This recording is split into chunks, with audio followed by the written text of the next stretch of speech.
ngayon ay nakaraang linggo lang pala mga lalabs. So, bumili ako mga lalabs ng aking magiging merienda for today. So, ito lulutuin ko siya mga lalabs. Yung binili ko yung nakaraang araw lang naman. Ayan na yan siya mga lalabs. Binili ko saging. Napakamahal mga lalabs. 4 na piraso. Parang pumapatak na siya ng mga 275. Parang gano'n nata yung pumapatak pag i-convert ko sa i-convert natin sa Pinas na pera mga lalabs. So, napakamahal talaga, no? So, ayan na nga mga lalabs. Ito na nga, andito na pala ako, no? Nakarating na ako sa kusina at lulutuin ko na nga itong binili ko nga na nagdadalawang isip pa ako kasi napakamahal talaga siya. Sayang naman, 4 na piraso. Ganun na ang halaga. So, pero wala na, ayan na. Nandito na ako sa kusina kaya lutuin na natin itong mga lalabs ng bongga-bongga. Parang mayroon akong maging merienda mamaya. So, yan na, buksan na natin. At ito yan palang mga lalabs. Tingnan nyo, nakikita nyo naman, parang na, siya, nasobraan na siya sa hinog. Kasi mga 3 days or 4 days na siguro siya mga lalab. Nakalimutan ko kasi. So, ito na nga, ang plano ko sana ay bibili ako para ilaga ko. Gusto ko kasi yung malibalang, yung hindi ganun ka hinog. Yung tama-tama lang siya, may green-green pang konti. Pero yan, nakalimutan ko, natambay ko yan ng bonggang-bongga sa kwarto ng mga ilang araw. Kaya yun, ang gagawin ko na lang ngayon ay imaruya ko na lang siya. Ayan na nga, naghalo-halo na nga ako ng halo-halo. Halo-halo. Basta harina yan siya mga lalabs. Kasi ganun naman pag magmaruya, diba? Dapat may harina.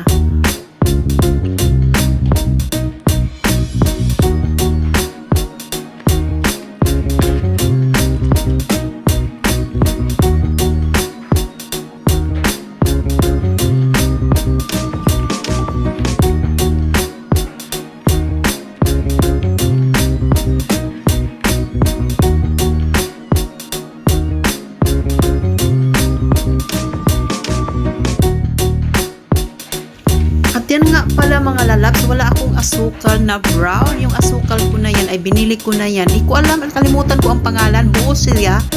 Kasi dapat pang biko yan. Kasi masarap daw yan ilagay sa biko. Pero wala talaga akong ibang asukal na brown sugar. Kaya ito na lang mga lalabs. Nahirapan ako sa kalisod. Pinupok-pok-pok ko siya ng bonggang-bongga. Tingnan yung ginagawa ko. Ganyan siya para mapino. Napakatigas talaga niya. Ano bang gagawin sa ganyan? Ano bang ginagawa niyo sa ganitong asukal? Ano ba to? Bakit ang tigas? Parang bato talaga. Nahirapan talaga ako ng bongga-bongga dito. First time ko to na nakabili ng ganitong asukal. May nakapagsabi kasi sa akin na maganda daw yan or masarap siya pag gumawa ka ng biko. So, kaya nga bumili ako niyan dati pa yan, siguro ano na yan, mga ilang buwan na yan dito, siguro 4 months na yan kasi gusto ko nga magbiko pero hanggang ngayon ay hindi ko pa rin nagawa-gawa. So, dahil magmaruya nga tayo ngayon at kailangan ko ng asukal, so yan na nga ginagawa ko. Ayawan ko pa sa ganun yung ginagawa ko na yan, parang mapino-pino siya ng maliit, parang matunaw na naman siya pag ganun. Ewan ko bakit ganun, bakit binili ko yung ganyang asukal. Na pinahirapan talaga ako talaga ng bonggang-bongga. At alam nyo ba na sa mga time na yan na nagaganyan ako ay naiinis ako sa sarili ko, inainis ako, nagpupuk-pupuk ako dyan at kinakausap ko ang sarili ko. Sabi ko, ano ba to? Nakakainis naman to, ang tigas-tigas talaga. Parang gano'n, naiinis talaga ako sa mga time na yun. Nakakainis talaga, ang tigas-tigas talaga niya at hindi ko alam kung anong gagawin ko at ang aking amo ay natutulog sa taas at puk-puk-puk ako, baka marinig ang ingay kaya nakakainis talaga. Ewan ko ba sa asukalan, ayaw ko na talaga ulit bumili ng ganyang asukal, napakatigas.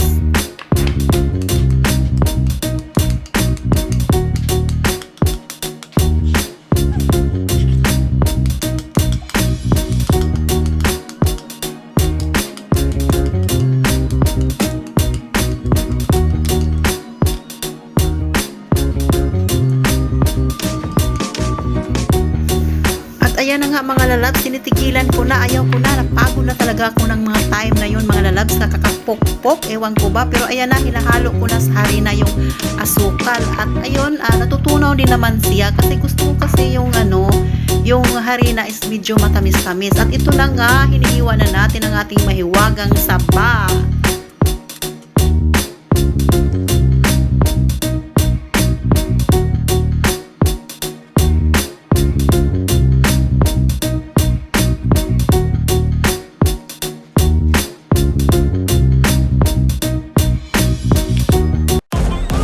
So let's start cooking na.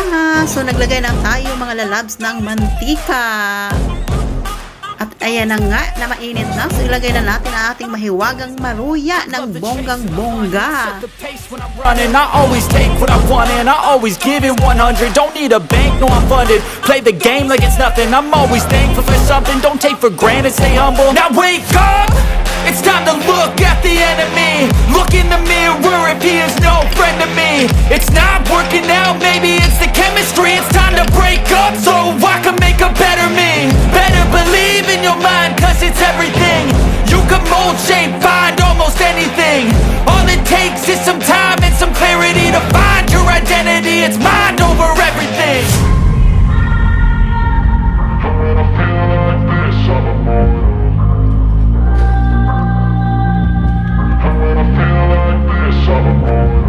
And when I feel like this, I'm immortal. When I feel like this, I'm immortal. When I feel like this, I'm immortal. When I feel like this, I'm immortal. Don't be scared. Just open up.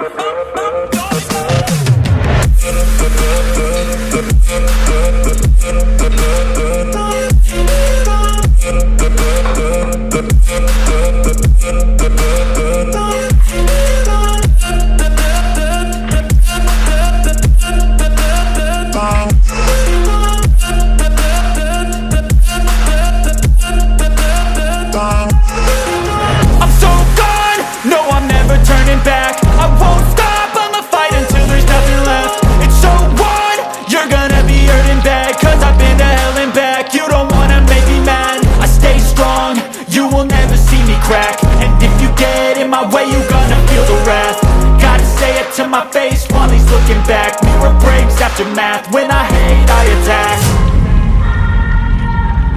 When I feel like this, I'm immortal.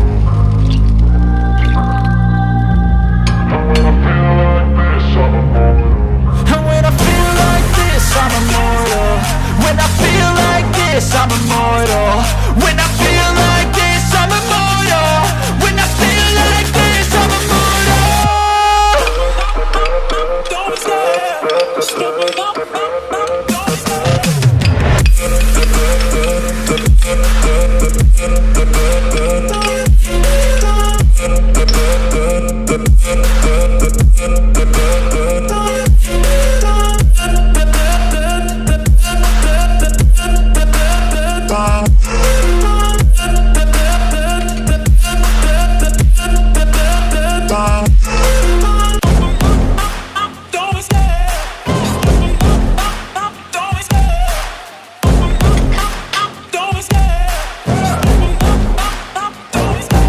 Love the chase and the hunt, and I set the pace when I'm running. I always take what I want and I always give it 100. Don't need a bank, no I'm funded. Play the game like it's nothing. I'm always thankful for something. Don't take for granted, stay humble. Now wake up! It's time to look at the enemy. Look in the mirror if he is no friend to me. It's not working out, maybe it's the So guys, dahil tapos na o luto na ang aking magiging merienda for today, ang aking special maruya, special talaga to para sa akin guys. So ako'y mag-i-end na. So maraming salamat sa inyong lahat guys, sa mga nanonood dyan sa ating premiere. Thank you so much sa inyong lahat. So hanggang dito na lang. Again, thanks for watching. Bye-bye. God bless us all. When I feel like this, I'm immortal. When I feel like